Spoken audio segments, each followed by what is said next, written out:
ओम शांति।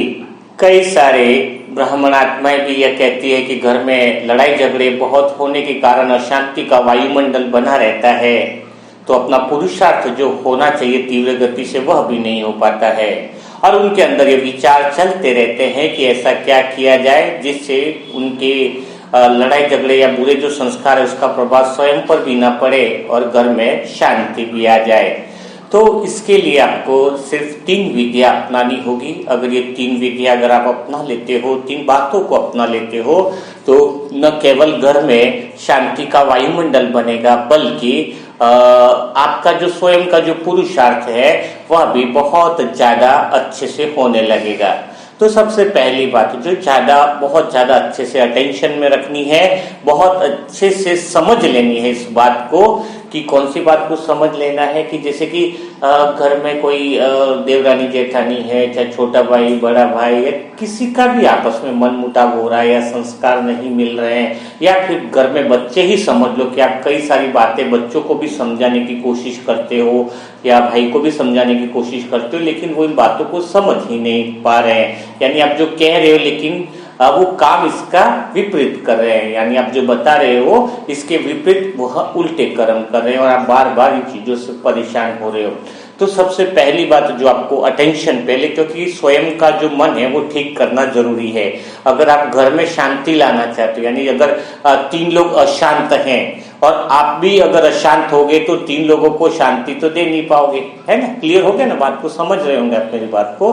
तो शांति लाने के लिए सबसे पहले अपने मन को ठीक तो रखना ही पड़ेगा, है ना। और कारण जो है, जैसे घर में किस वजह से किस किस के बीच में झगड़ा है, इस बात को भी बहुत अच्छे से समझना होगा। जैसे अपन पहली बात हम ले लेते हैं, जैसे अगर सास बहू का झगड़ा है, अगर आप सास है या बहू है या इवन कुछ भी हो सकते हो, तो अगर सास बहू का झगड़ा है तो आपको झगड़े की जड़ को समझना होगा, जिसकी वजह से आप घर के अंदर बिल्कुल अच्छे से शांति ला सकते हो। एक एग्जांपल दे रहा हूं। तब जैसे सास बहू का झगड़ा जैसे सारी जगह कॉमन हो गया है, घर घर में सास बहू का झगड़ा होता रह रहा है, लेकिन आपको पता है वास्तव में सास बहू के झगड़े का कारण क्या है। इस बात को अच्छे से समझ लो तो बिल्कुल आप इस बात को भी समाधान कर लेंगे। बाकी परिस्थितियों पे भी हम बात करेंगे। तो जैसे सास बहू के झगड़े का जो मेन जो कारण होता है वह यह होता है कि जब जैसे जो सास यानी उसका जो बेटा है, यानी कमाने वाला वो बेटा अगर अकेला है और सास और बहू दोनों अगर कमाई नहीं कर रही है तो ये झगड़े बहुत ज्यादा होते हैं। इसका कारण यह है क्योंकि कमाने वाला एक बेटा है, वो बहुत अच्छे से कमा रहा है पैसा, तो पत्नी भी हमेशा चाहती है, क्योंकि पत्नी पति पे डिपेंड है, तो चाहती है कि वो जो कमा के लाए या वो जो आर्थिक रूप से संपन्न है, तो सारी आशाएं जो है वो अपने पति से करती है और वो अपने पति को किस में रखना चाहती है, काबू में रखना चाहेगी। और उधर जो उसकी माँ है ना, और बेटे की जो माँ है वो भी क्या सोचेगी, उसके पास भी इनकम ऑफ सोर्स कुछ भी नहीं है, तो वो भी क्या चाहेगी कि बेटा जो है वो मेरे अनुसार चले, ताकि मुझे जब भी जो जो चीज की आवश्यकता हो वो भी मेरे अच्छे से पूरी हो। तो वो बेटे को भी पूरा कंट्रोल में रखना चाहती है और कोशिश करती है कि मेरा बेटा जो है वो मेरी कही बातों पर ही चले, मेरे नियंत्रण में चले। तो आपने देखा होगा ज्यादातर केसेस के अंदर उन्हीं सास बहू में ज्यादा झगड़ा होता है, जो सास भी बेरोजगार ज्यादा है और बहू भी बेरोजगार ज्यादा है, यानी दोनों के अंदर कोई इनकम ऑफ सोर्स नहीं है दोनों के पास। तो वो बेटे पर निर्भर होने के कारण बेटे को दोनों अपनी ओर खींचने की कोशिश करते हैं। उस समय अगर स्थायी समाधान करना है तो ज्यादा से ज्यादा ऐसे घरों में जो परिस्थितियां पैदा होती है, तो उस समय ऐसा ही होना चाहिए कि माँ और बेटे जो दोनों है उनको भी कहीं न कहीं इनकम ऑफ सोर्स में बिजी करना अच्छा रहता है। अगर देखा होगा आपने, अगर किसी की बहू और बेटे दोनों कमाई करते हैं, वापस सास बहू का झगड़ा बहुत कम रहता है, क्योंकि बहू जो है वो अगर आत्मनिर्भर है तो ज्यादा बेटे को कंट्रोल करने की कोशिश नहीं करती है। वो सोचती है कि ठीक है, इट्स ओके, मतलब कमाई का सोर्स इधर भी है तो एक पे डिपेंड नहीं है ना, तो उसके अंदर ऑटोमेटिक वो सोच आ जाती है कि माँ के साथ बहुत अच्छे से रहना है। तो हमेशा बेटे को भी ये कोशिश करनी चाहिए कि बीच में पीसने के बजाय, किसी का पक्ष लेने के बजाय वाइफ को और मम्मी को, दोनों को में से किसी न किसी को तो इनकम ऑफ सोर्स में उसको जोड़ना ही चाहिए, बिजी रखना चाहिए और सेल्फ डिपेंड बनाना चाहिए।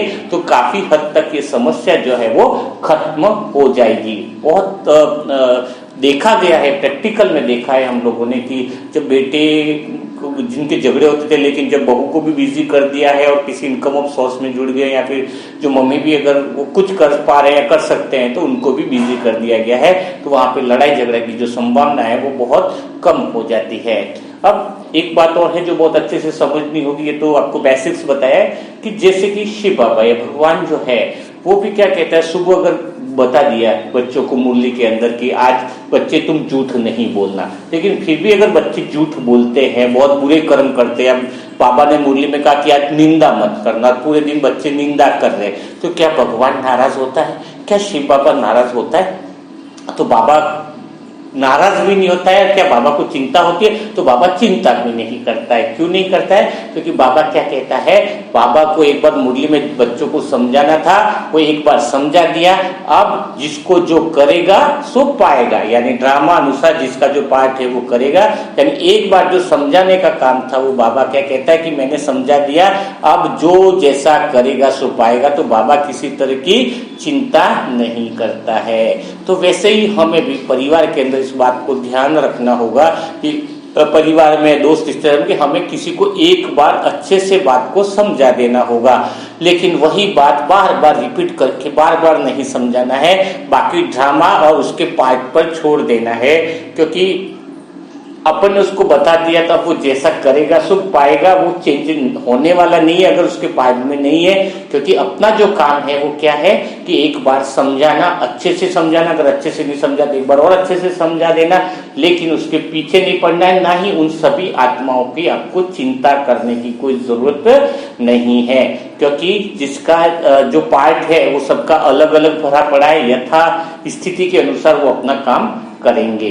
तो ये बात बहुत ध्यान से रखनी है आपको कि फैमिलीज के अंदर चाहे क्यों ना लौकिक बच्चे क्यों ना हो, सबको पीछे नहीं पड़ जाना है। एक बार समझा दो, बाकी बाबा पर छोड़ दो और उसके पार्ट पर उसको छोड़ देना है, तो आप काफी रिलैक्स रहेंगे। और एक जो तीसरी जो महत्वपूर्ण बात है, जो घर में जो शांति रखने के लिए अपने को सबसे ज्यादा जरूरी है कि हमें बताया जाता है कि हम कमेंट्री करें और चारों तरफ सोचे कि चारों तरफ वाइब्रेशन दें कि भाई सभी घर की आत्माएं शांत हो रही है, घर में प्यार बढ़ता जा रहा है। तो एक्चुअल में जो ये विचार करते हैं ना, उससे वाइब्रेशन नहीं फैलते। ये बात बहुत अच्छे से आप लोगों को समझनी होगी। कैसे कि जैसे अगर आप दुख में हो, जैसे आपको किसी ने कुछ बोल दिया, बहुत दुखी हो, अंदर से परेशान हो, उस समय आपने कमेंट्री लगा दी और क्या बोल रहे हैं आप कि पूरे घर में शांति के वाइब्रेशन हो रहे हैं, सारा घर में शांति फैल रही है, तो तब वो शांति फैलेगी या दुख फैलेगा? है ना, ये बात बहुत अच्छे से समझनी है।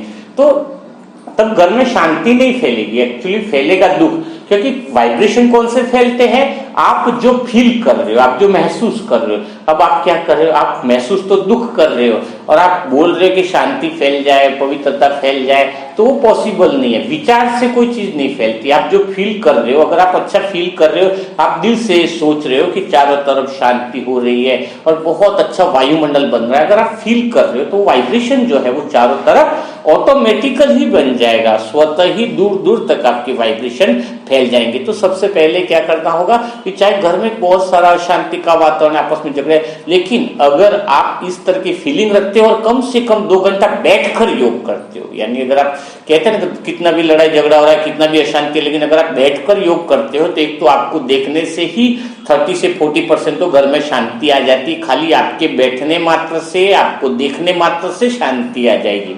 लोगों का बोलना बहुत धीरे हो जाएगा। लेकिन आप मन से सोच रहे 2-3 बार बोल दिया कि घर में शांति हो रही है, तो ऐसा तो कुछ पॉसिबल्स नहीं है कि हो जाएगा। लेकिन अगर आप 2 घंटा अच्छे से तपस्या की तरह बहुत दिल से रोज बैठने की आदत बनाते हो और घर में वाइब्रेशन जो है वो अंदर से फील करके, दिल से महसूस करके, अनुभव करके अगर वाइब्रेशन आप फैलाते हो, तो 100% ये मेरा अनुभव है कि आपके घर में इतना शांति का वायुमंडल बन जाएगा, ऐसा घर मानो ऐसा लगेगा कि स्वर्ग बन गया है। क्योंकि कहते हैं ना कि पत्थर से तो मकान बनते हैं, प्रेम से जो है वो घर क्या बनता है?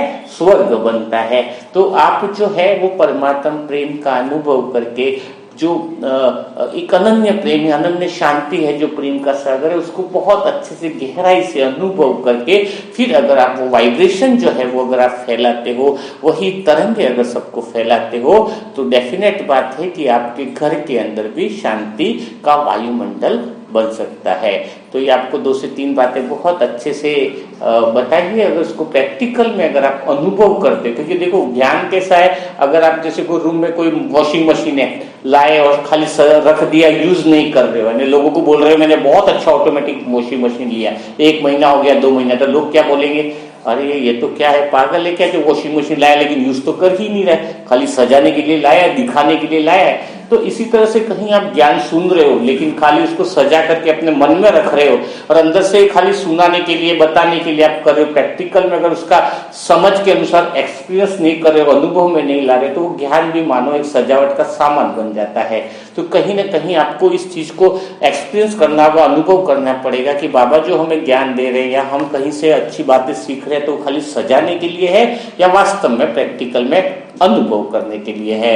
अगर सजाने के लिए ज्ञान रख रहे हो तो वो ज्ञान जितना अच्छा है उतना ही दुख का कारण बन जाता है, और अगर वही ज्ञान आप प्रैक्टिकल में यूज में ले रहे हो तो वो ज्ञान आपके लिए अमृत बन जाता है। तो जो भी बातें भी आपको बताई गई हैं उसको प्रैक्टिकल में अनुभव करो तो डेफिनेट बात है कि आपके घर में एक शांति का वायुमंडल बन जाएगा। ओम शांति, ओम शांति।